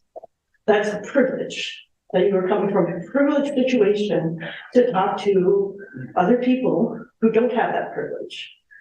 And it does feel wrong for me. I did not have earthquake insurance. I can't afford $160 extra a month for earthquake insurance. No one can.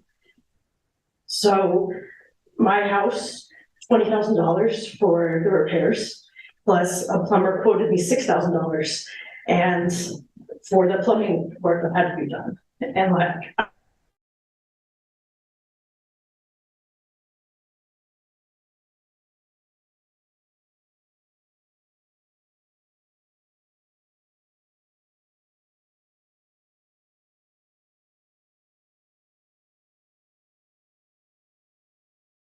council member.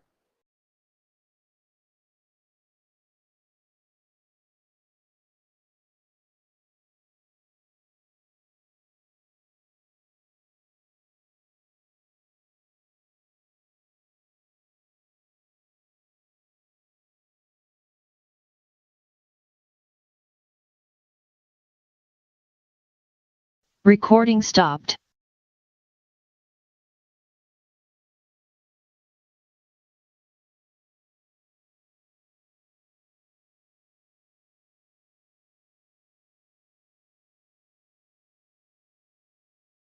Recording in progress.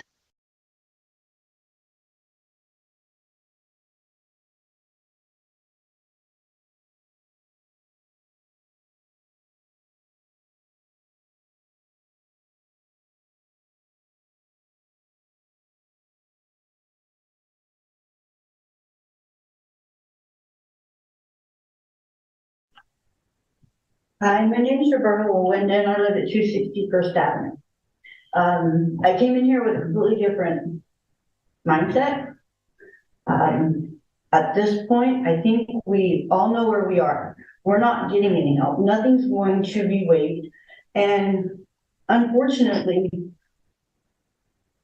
there's nothing that as an individual we can do about it. We own our homes. We've worked hard to own our homes. If these are not permits that we're gonna put a spa in, we're gonna add a big day room, that's not happening. We're just trying to fix our homes. But what I hear from the city, and I understand that there are lots of fees that, as an individual, I don't understand all of that. However, I do understand one thing. As a community, we need to figure out why we didn't get FEMA here. It's based on a huge number of people. We had floods in Southern California, and they live in multi-million-dollar homes. Of course, they were just instantly made whole. Am I not wrong? Okay, so we're all on the same page. What we need to do now is 2020 earthquake is coming on. Well, it was 2021 and 2022. I'm sorry. They are gone. They're done. Our homes are damaged. We're not going to have a cavalry come in and fix it. But we've all acknowledged this is going to happen again. So now it's our mission to get in front of the next one. And what we need to do is look at how FEMA is structured. We're a small community. These homes are at tops $250,000 to $300,000. We're not living in $1 million mansions. So of course, these funds are not made available to us. We are just, well, we're poor folk. Let's be honest. So in order for this not to happen to a city like ourselves or another city that is per capita as we are, we need to figure out how to change that FEMA to get that FEMA money. How many cities in Humboldt County, how many of them really had the damage that Rio Dell had? No. So we need to ask ourselves, what do we do going forward? Because looking behind this in the rearview mirror, I have a house off the foundation. It's not completely off the foundation. I'm blessed. Honestly, it's only yellow tagged, but nonetheless, I still have an issue. What it's going to cost to fix it, I don't know. But I do think that going forward, we need to figure out how to get a per capita FEMA set everywhere in this nation, not just here in California, but everywhere. Thank you for your time. Thank you very much. Is there anyone else? Chelsea Orr, 84 Edwards. I just wanted to ask you guys, you said that contact the Humboldt Area Foundation, but then she said that we can't contact them as individuals. And so I just wanted to clarify that. And I was in contact with Humboldt County because we were on the list because we're yellow tagged, but it doesn't sound like even the red tag houses, their loan has been dispersed. And they said like, oh, yellow tags, we're not even considering for a while. And so while we're waiting for that, is there any recommendations or avenues that we can try to take to get money for repairs that need to be done? That's it. Thank you. So to that, the disaster case management services, which I agree is has had a rough start, is going to be the single source to call. This is not a city organization. It is run by volunteer and paid staff through funds made available from the county and also the Humboldt Area Foundation. So there is one number, which is 707-382-5890. And what I want to encourage the public to do is to be patient as this gets set up and rolling forward. But there is a limited pot of funding available. And so in our discussions with the Humboldt Area Foundation, their priority is to prioritize the, low to very low income individuals. And so there's not going to be a lot of money available for middle to upper income earners. And this is the really frustrating part. And I totally understand because we don't have FEMA here to do the individual and household assistance. The county itself has put up $1 million and some $400,000 of that was spent doing the hotel voucher program, which normally FEMA would be picking up the entire tab for that. And so this has been really your local agencies, your local nonprofits from the county to the city are the ones here doing this. We do receive a lot of support from Cal OES, but this is the real difficult situation is that there's limited funds. The city does not control the prioritization of those funds. And those are controlled by third-party organizations through the disaster case management system, through the Eel River Long-Term Recovery Group. And that's really the best bet right now to receive that level of assistance. And I think the mayor did make a good point earlier to make sure that folks do contact their elected officials, especially at the federal level, of congressmen, the senators, and so on. Because this is a problem. It is a nationwide problem. It's particularly acute in California, and it's not fair. It's not equitable to this community. And I think what we're experiencing here is just a lot of pain and grief and additional unnecessary trauma. So again, the number is 707-382-5890. If you're able to leave a message, please do, and try to be patient with it, because we're essentially having to recreate the wheel out of nothing with very limited resources that are going to be stretched very, very thin. Thank you. And I just real quick wanted to say that I should have said the long-term disaster recovery and rather than Malaria Foundation. I'm Cindy Fisher, 210 Bellevue Avenue. I have a couple things. One, I want to address Kevin being an employee of the city. All this work isn't going to come in all at once. His permits are going to come in a little at a time. There's no reason that you should have to hire another person. Right? There's only, how many houses are red and yellow tagged? I mean, why are we thinking that there's going to be all of a sudden all these permits come in? Maybe half of them have already come in. Yeah, I don't know, the city clerk knows better than that. It's hard to say. I mean, Kevin estimated the number of permits that we've issued to date, which is around 120, will probably double or triple. That's his estimate. We don't know that. Okay. Well, we have no new building because there's no PG&E hookup, so he won't be dealing with anything like that. We do have for residential. We have hookups for residential.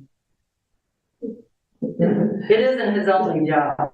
Inspecting for earthquake damage it just isn't the only thing he has to do. He has to do, just a myriad of other tasks that have nothing to do with earthquake. I just see a lot of it trickling in. I don't see it all coming in like a big clump. He should have time to disperse his work. The other thing that I wanted to talk about is all the help is for low-income people and really low-income people. So the hardest hit people that are red and yellow tag, that are working people, are getting no help. And so it just feels like you guys are right on board with doing the same thing to us. Mm-hmm. That's what and we are you. We are right. We are you. We are the same middle class. We're getting the same hit as everyone else. That's what I think we're trying to explain to you, that it's not like you are experiencing this. We are all experiencing it. That's all I'm saying, and I know I'm 63, when I was 40, did not have a rental. When I was 30, didn't even have my own home. So it's not a slap in the face. It's just age, I guess. It is a slap in the face. But it is not. We pay taxes. We pay the same taxes. That's the point. And we got slapped in the face. We got slapped in the face too. That's why I said we need to. That's why I reached out to Congressman Jared Huffman. That's why I reached out to the senator, because I see the inequity. I see how wrong it is, and I'm doing everything I can do to right that inequity, to fight that with the federal government.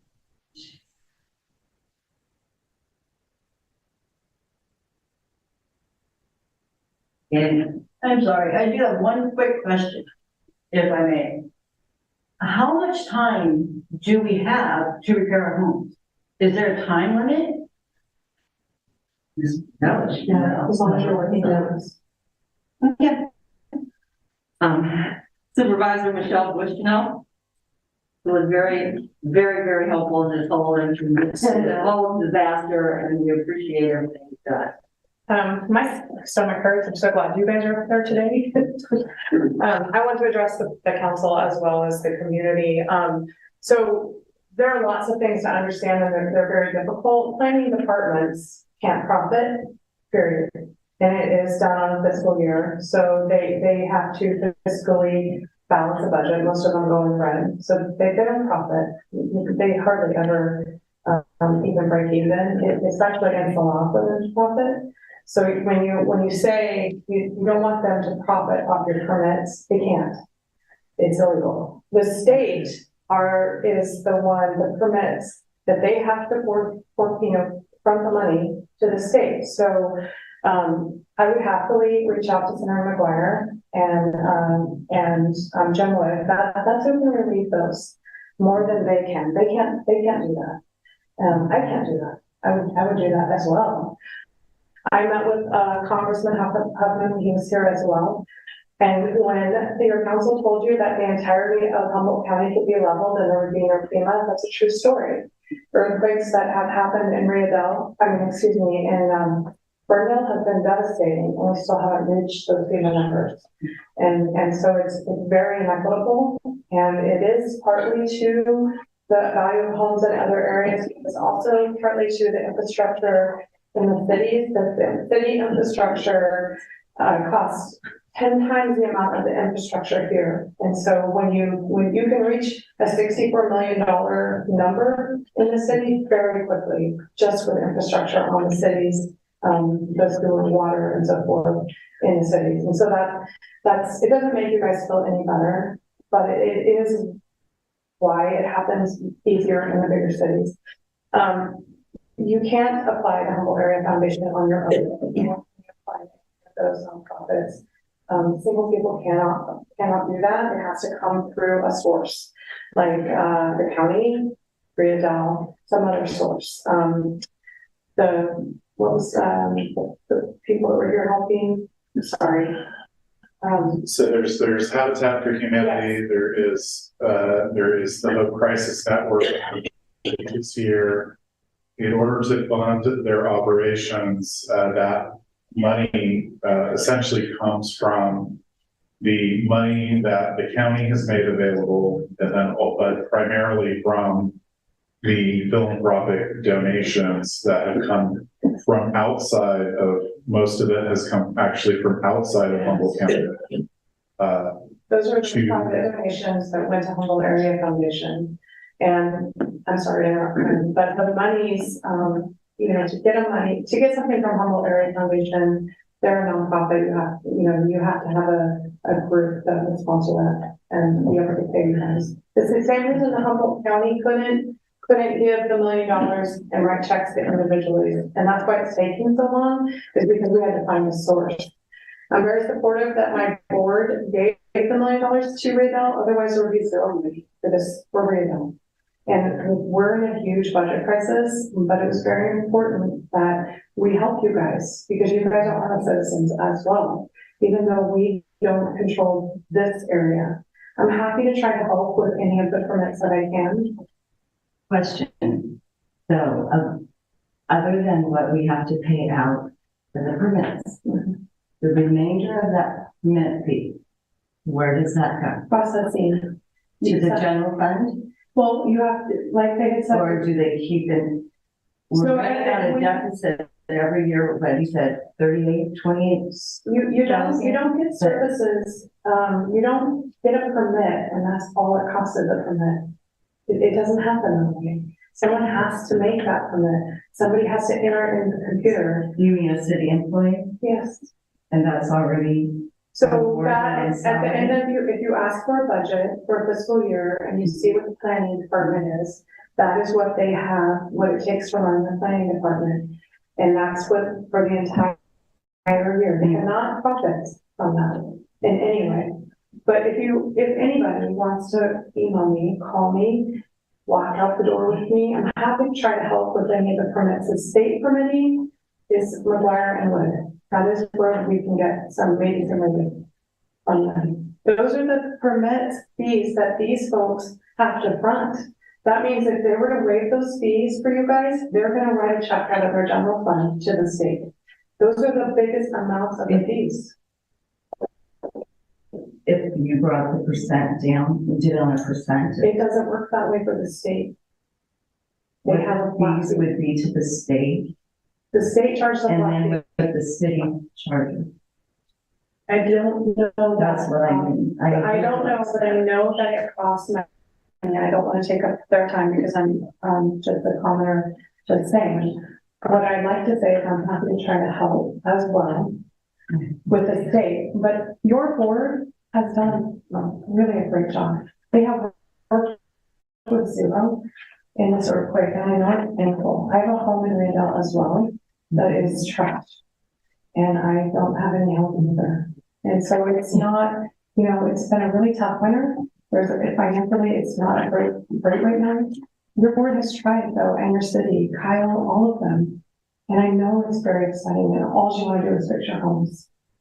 I'm happy to try to help with them and have ideas, but they do this for free, and they're trying. And I know it's hard, and I know if you look at their budget, there's no money there. And I'm sorry if you guys are all upset, I really am. But I am really happy to try to help with your council. Thank you, Supervisor Bushnell. Are there any more comments from the public? Are there any hand raised?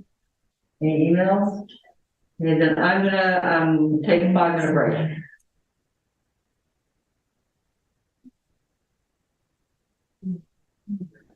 Recording stopped.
Recording in progress.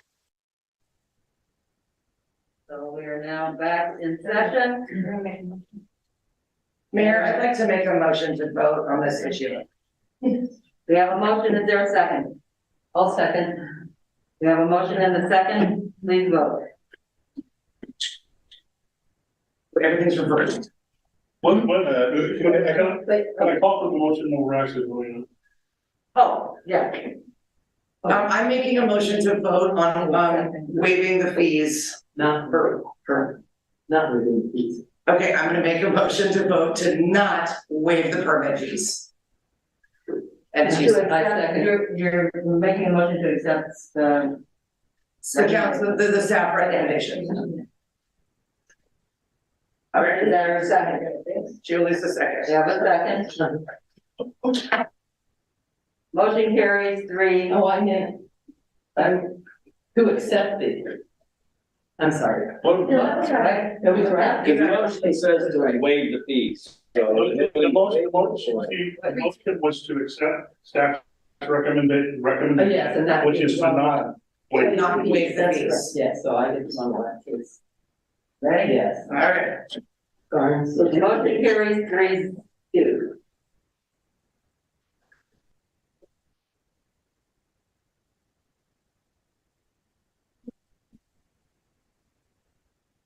Now we move on to discussion and possible direction regarding Elm Street Water, page 163 in our packets. Thank you, Mayor Garnes, members of the council. So on April 18th, 2023, which was the council's last meeting, a member of the public requested repairs to the Elm Street water line. And so the request of Mayor Garnes, this item has been agendized for the council to consider and provide a direction on this matter.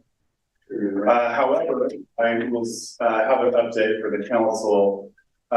This water line was scheduled to be part of the water capital improvement plan, which was to begin construction in 2024. So that's 100% grant funded. However, staff did review the water line condition. It is currently in the process of failing. It's not quite clear if it's earthquake related or not. And so staff has determined that it is in failure and in need of emergency repair. We have been in contact with a local contractor to provide a quote and so that we can get the work conducted. So under the Rio Dell Municipal Code, the city manager can make that determination. Unfortunately, there's just multiple failures, and the situation is, potentially something that we could have to respond to in 5 minutes, and most likely will result in total failure of the line. So we are anticipating replacement work on that to begin at the earliest availability of the contractor.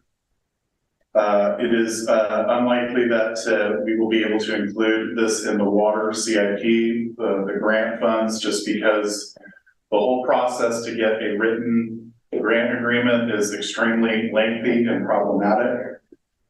And to, pull off one section is just really going to create an additional problem. But barring the inability for us to fund that through the grant or through the earthquake recovery funding, there is funding set aside in the reserve that's been part of the rates, water rates to set aside for unanticipated events. So this would qualify as one. The other additionally potentially positive news is that once the repair is completed, the underground issues with the known underground issues with Elm Street infrastructure will have been fixed. So that in that particular case, there's not a drainage issue. There's, as far as I'm aware, there's not a sewer issue. And so that then rises up in terms of the ability to repave or resurface that particular street. So that's good news. And so if funding is available, which is another question mark, the council could direct staff to work on resurfacing of that short section of street. And so we do know that this year, while we weren't anticipating doing any street projects in the upcoming budget year, that the earthquake has obviously changed that. And so we will be engaging in solicitation and bid to have some earthquake-related road infrastructure repaired. So places like Aloha, Bellevue, Riverside Drive all need some work done, and that's a chance potentially when we have mobilized contractors to be able to attach a side bid on that particular project and thus reduce the cost. So unless there's any other questions, that's hopefully some good news for the evening. Thank you. I'm just unclear, you're saying we're going to fix down, this proposal is to fix down through because it is bad. Yeah, so it's reached a point where there is really no, the most efficient way to do it, to save ratepayer money would be to wait for the grant, but I think we have just flat out run out of time. So that particular section, it is a relatively short section. So the cost won't, I don't anticipate the cost being as high as the Birch Street, which did have earthquake related, verifiably, damage. So it should come in underneath that $110,000 or $115,000 for Birch. Thank you. Councilmember Wilson, question. I was going to ask if he had an estimate on costs, and it sounds like he answered. Okay, thank you. Councilmember Ward? No questions. Councilmember Woodall? No. Mayor Pro Tem? No questions. Anyone in the public have any questions about on street? Any hands raised? Any emails? Is there a motion to? There's a motion. Do you need a motion for that? We don't need a motion for that, unless the council has additional direction to get some.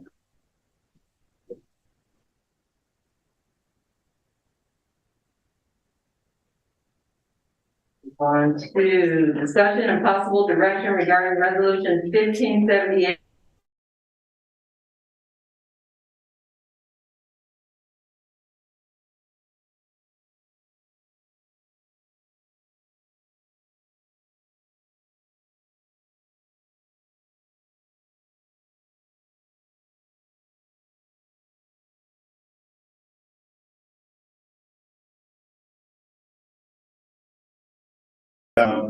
Base rate sewer waiver for unoccupied red tax structures that were damaged as a result of the December earthquakes. And then on April 18th, the city council's at our last meeting, a member of the public expressed his belief that payments already made subsequent to the earthquake should get a refund and not a credit on the account. So at the request of Mayor Garnes, this item has been agendized for the council to consider and provide further direction on this matter. Attached is a copy of Resolution 1578. If the council so desires, we can play a tape of that particular meeting, but I will just say that at no time did staff state that it was a cash refund, that it was a credit. But we can play back the tape, but in the interest of perhaps the stress of the evening, we may not need to go there. But with that, fundamentally, the question is, does the council want to amend create a new resolution to replace 1578 that allows for a cash refund as opposed to a credit? And if so, if the council so desires, we will return at our next regularly scheduled meeting with the updated resolution for the council's approval. Thank you, City Manager. Okay. Councilmember Woodall, any questions? I'm fine with it as it stands. Thank you. Councilmember Orr? I'll let it stand. I'm fine with it. Oh, it's 10. Is there anyone from the public wish to make or comments?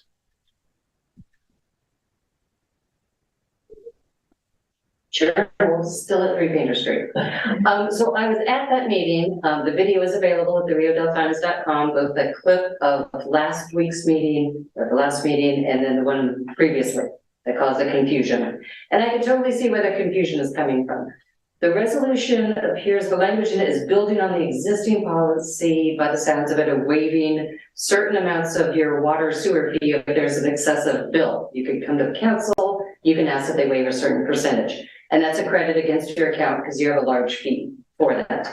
In the resolution language, where it talks vaguely about what's going to happen. Nobody said you were going to get a refund. However, when Steve Saunders asked about it and said very clearly, so I'm going to be able to go down there and pick up a check for the amount I paid and give it to the people I'm staying with to pay for their utilities.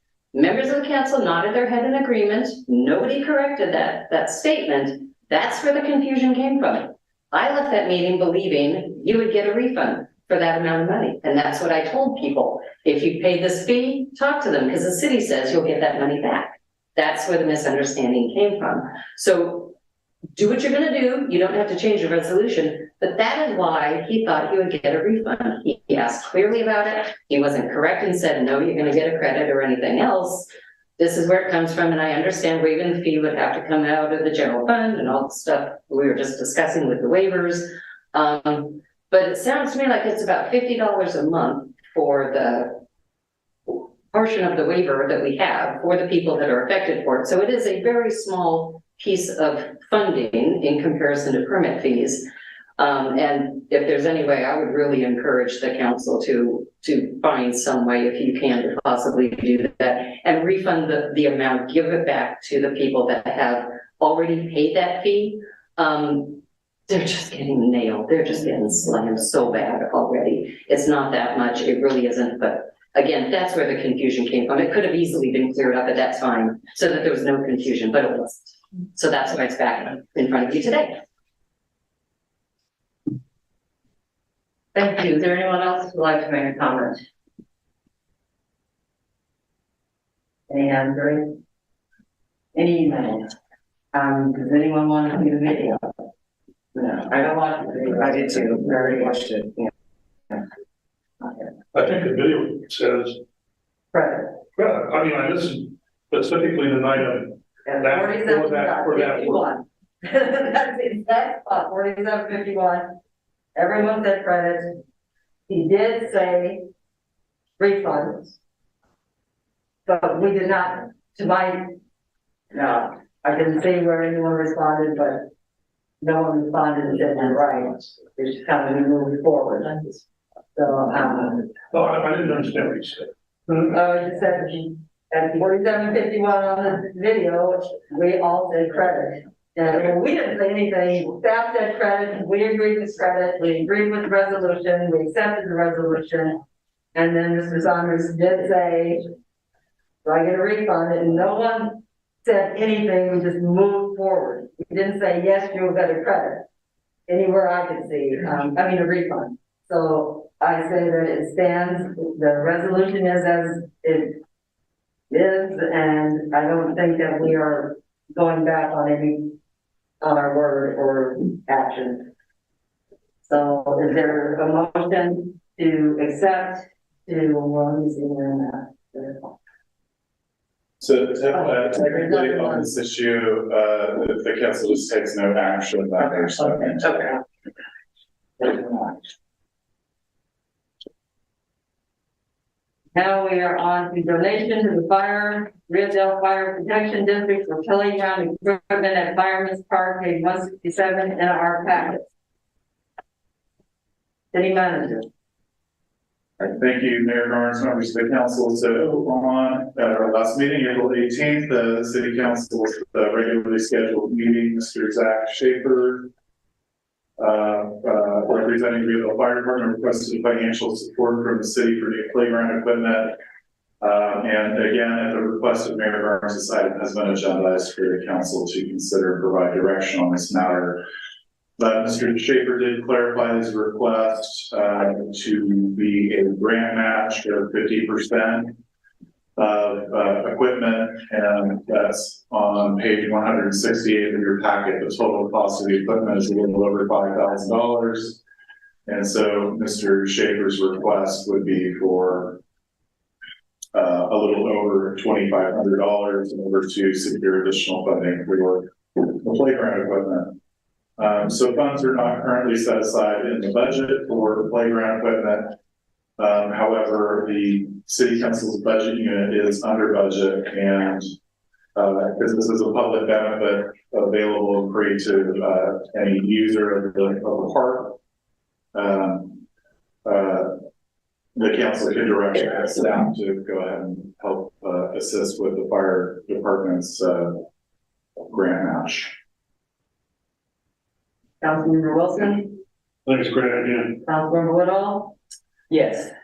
Councilmember Orr, You know, it's gut wrenching to tell people that they can't have a fee waive to fix their homes, but we're gonna buy spring set equipment, but I think it's good.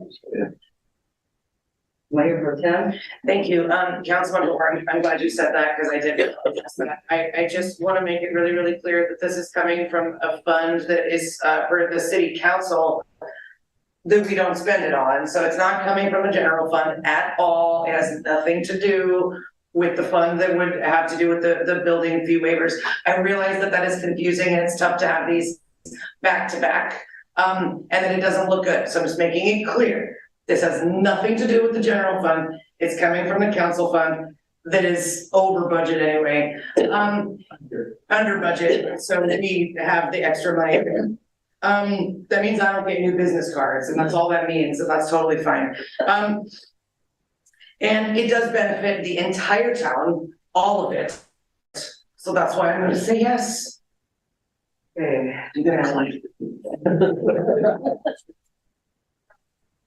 Thank you for that. Okay. And, I agree with that, yeah. So are there any public comments? Yeah, so this is being added on to the equipment. Can you say your name and? Oh, my name is Zach Schaefer. Thank I live on Ash Street and represent the fire department. It is good. So this is to get the toddler swing, which is getting added on to the grant funding that we already got, which is replacing the main swing set and getting a tire swing. And we're also getting a small little mini excavator. But so this is matching the fire department commissioners and to get the toddler swing. Because if we wait, it'll be an additional $1,500 in shipping just to get this. So we're getting added it on to the previous order. So. Thank you. Thanks, Zach. Thank you. Jonathan Brooke here. Yeah, I agree with you, Robert. You know, I'm too poor to qualify for a loan. So they said they got to pay it back. So this is kind of rough at the same time to have this going on, but at the same time, you know, we're still gonna volunteer to install this for free. So thanks for the support of the council, and it's nice, it sucks to have to separate them on the same time, but, yeah, I'm supportive of it, obviously. Thank you. Are there any, hands raised, anyone else, are there any hands raised, any emails? So this is another direction to staff. We got it, so. But there's no vote. Right. If you want to formalize it, yeah, actually, why don't we formalize it if we get a motion? My apologies, sorry. Is there a motion? I so moved. I second. A motion in the second. Motion passes 5-0. Thank you. You're welcome. Really good, I love you. We will move on to ordinances and special resolutions. Second reading by title only and adoption of ordinance number 398/2023, amending chapter 10.05, use of streets for storage of vehicles prohibited, section 10.05.530 of the Rio Dell Municipal Code. Page 172 of our packets. Mayor, thank you, Mayor, as members of the council. So unfortunately, Kevin Caldwell, our Community Development Director, who is the sponsor of this item, is ill and was unable to attend the meeting. Tonight, my recommendation would be that we take any public comment on it that we have, and then continue the item to the next regularly scheduled meeting. Any public comments? Any hands raised? Emails, then we will continue this to the meeting of May 16th. 16th.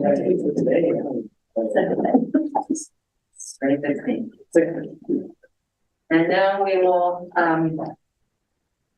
move on to council communications and reports. Mayor Pro Tem. I completely forgot about communication. Okay. I wrote it down.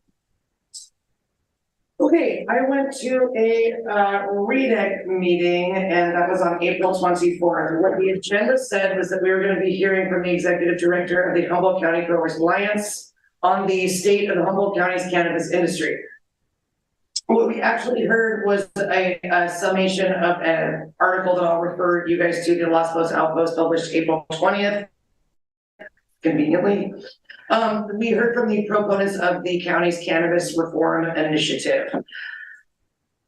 It was interesting. That was not what was supposed to be on the agenda, but it is what happened. I think we're calling back the other side next meeting so we can at least hear both sides before we weigh in. So I'm not expressing an opinion on that right now. But I would say keep an eye on that story because it does look like it's heating up. I attended a community emergency response team training weekend, and I'm very, very excited to have gained that knowledge. And I believe that having a CERT training team or a CERT team down here in Rio Dell, Scotia, sure makes me feel just a little bit more prepared and a little bit safer and gives well-meaning citizens something they can do to help, which I think is really, really important because I learned during the earthquakes, you can't just walk in off the street and say, hey, let me help you out. They don't know who you are. The first responders don't know who you are. So it's nice to have that training and, you know, have the backing of an actual organization. So thank you to the Rio Dell Police Department for, you know, getting the grant that sponsored that training. I look forward to having an actual official team. Last thing, Chamber of Commerce meeting this Friday at noon. I think we're in Nick's office if anybody's interested. That's it for me. Thank you. Councilmember Woodall? Okay. Nothing I do, but I have an HTA meeting tomorrow early. Okay. So, and it's May what? 19th. May 19th. And that may not be our next meeting, maybe before that for the beautification. Oh, yes, you're right. Walkability. Yes. Is that the what time, Karen? 9 a.m. 9 a.m. Councilmember Orr? I went to the Humboldt County Association of Governments meeting this past Thursday. They had a presentation on the Great Redwood Trail, and the economic impact it can have on the cities alongside that trail, and really hoping that this makes some progress because it deals with a lot of unused old track along the opposite side of the river, has a potential to bring a lot of revenue into Rio Dell if we know when to jump, when they say jump, I guess. Some hurdles to go through with landowners and some previous discrepancies between what it was going to be and what it is going to be now. But other than that, it was a really good meeting. And I know I didn't make any friends here tonight, but please do not misconstrue my comment about lining pockets with just trying to figure out where all the money goes. Better explanation of that, I guess. That was it. Thank you. Councilmember Wilson? Yeah, I was just gonna ask, not to be particularly quirky, but was that a different, I'm sorry, that's not part of it. Was the presentation you had different from what was agenda? At REDEC? Yeah. It was very vague what was agenda. I said, you said the state of the cannabis industry, but it was only about this one thing and they came in really hard. And I felt a little bad for Natalie Arroyo, because she was not ready for that to be the presentation, and then she was scrambling. And yeah, it was interesting. Okay, I just want that. Yeah. Other than that, I had a react, I had a RCEA meeting, which, RCEA actually turned 20 years old as an organization, like the CCA, there's somewhere in the year time, this year. And then, I had HWMA, did a special budget meeting, and we're going back for another special meeting with HWMA. We're trying to work out some of the stuff that, Mr. Knopf said, that we're working on that 1383 thing and how they're gonna budget that. And the money, it was a public meeting, so what I can say was, the fees are gonna go up for all of your garbage. Yeah. For all your individual, franchise dealers, because they all have separate, contracts with Rio Dell and your Rico, whatever. And, but the cost, not just for 1383, which will be in there additionally beyond what's going up for tipping fees, is garbage is getting expensive like everything else, their wages and the fees to get this. So I think I mentioned last time that there's hand trucks, 65 days a year, the big chip trailers, we say, 10 of those go out of Humboldt County every day to Oregon to take this, the garbage is going up there. And 1383 is supposed to eventually work into getting a compost that we would actually bring the compost in and turn it into compost and probably possibly sell it, if that works for people that are getting their organic waste. So anyway, your bill is probably going to get about $3 to $5 somewhere in the plus. So you're right there. Thank you. I also attended the CERT training, which is Community Emergency Response Training, or TEAM, really the T stands for. We went to that training. A number of us here did, and it was training that is going to help the community, and hopefully when things go sideways again, we will be able to respond, help the first responders, help the fire department, help the police department. And that's what it's all about, is just being a part of the team and doing what we can to help each other. It was a rough meeting. It was a long meeting. I got a little edgy and probably was a little clearly offensive to some, and I feel really, really bad about that, and I will feel bad about that for a while, but really, the council really is just trying to do what's good for the entire community. That is what we're here for, and that's what we are honestly trying to do. And so with that, I will close the meeting, and we will come back together on May 16th.